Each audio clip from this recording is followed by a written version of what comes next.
વડોદરાના કારેલીબાગ વિસ્તારમાં 1.5 મહિને ભૂવાનું પુરાણ તો કરવામાં આવ્યું, પરંતુ કાર્પેટિંગ વિના જ રસ્તો ખુલ્લો કરી દેવામાં આવતા વાહન ચાલકોના હાલ બેહાલ થઈ ગયા છે।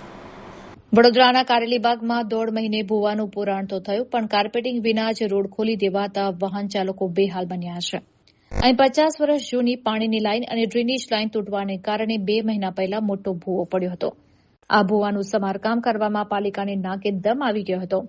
સતત 1.5 મહિના સુધી રસ્તો બંધ રાખીને કામગીરી પૂર્ણ કરવામાં આવી હતી, પરંતુ કામ પૂરું થયા બાદ તંત્રે રોડનું કાર્પેટિંગ કર્યા વિના જ તેને વાહનો માટે ખુલ્લો મૂકી દેતા વાહન ચાલકો ભારે પરેશાન થઈ રહ્યા છે। મળતી માહિતી મુજબ પાણીની ફીડર લાઇનમાં છેલ્લા 3 મહિનાથી લીકેજ હતું, જેનું પાણી ડ્રેનેજ ચેમ્બર સુધી પહોંચતા રોડ બેસી ગયો હતો।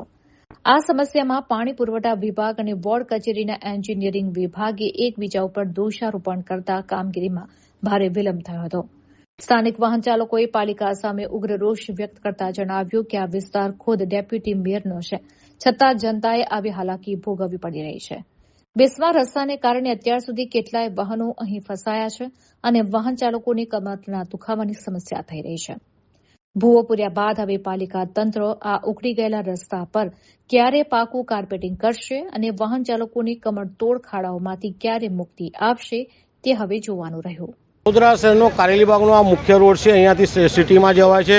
સાથે આ મુખ્ય વિસ્તાર પાસે આર્ય કન્યા વિદ્યાલય, કૃષ્ણ હિન્દી વિદ્યાલય, સ્વામી વિવેકાનંદ ત્રણ વિદ્યાલય આવી છે અને ત્યાંનો મુખ્ય રોડ છે।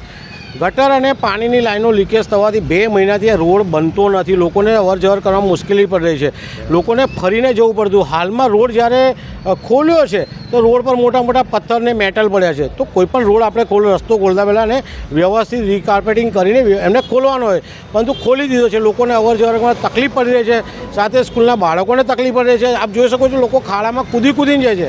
જ્યારે જનતા વેરો ભરતી તો વેરાનું વળતર આપવાનું અહીંયા ક્યાંક કળતર આપી રહ્યું છે।